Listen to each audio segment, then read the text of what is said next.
we led the nation in crimes aboard aircrafts. And that's because Hawaii is really far from anywhere else. It's probably like the longest commercial flight you're going to take for most people. A certain percentage of the population will black out if they take Ambien and alcohol, and then they do crazy stuff, and wake up having no recollection that they did it.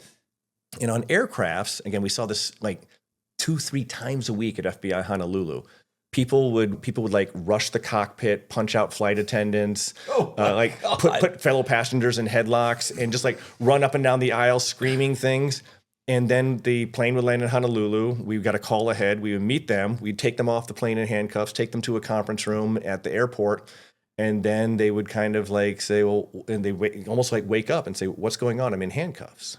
And you'd say, "Well, you have no recollection of what happened on that flight?" And they're like, "No." And I go, "Well, you rushed the cockpit. You punched out a flight attendant. You put your seatmate in a headlock. You ran up and down the aisles like a lunatic." Again and again and again, this happens. And they're like, "I'm sorry, sir. I'm I'm assistant director of human resources for Microsoft Corporation. I don't know what you're talking about."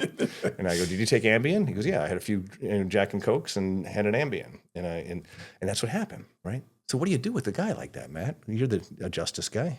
The justice guy. And did we reroute the flight? No. Flight landed in Honolulu as planned.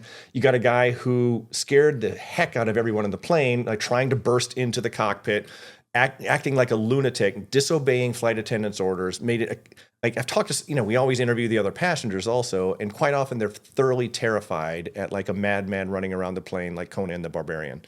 What do you do? I think the problem with my feeling for that is that there was he had no idea this was going to happen. Do you see what I'm saying? Like I can't make somebody a felon, or like I could see you could put him on probation if we could not make him a felon. Could you give him a misdemeanor and give him 3 months probation? Something silly and pay a fine. Yeah. Like I can't send this guy to prison. He's just an idiot. Like he didn't know. Right.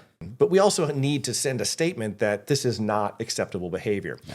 So what we would allow them to do is plead guilty to a misdemeanor of interfering with the flight crew, and then in court in Honolulu, and they again they've spent the night at the Metropolitan Correctional Center there, the federal detention center, and then their sentence is agreed upon as time served.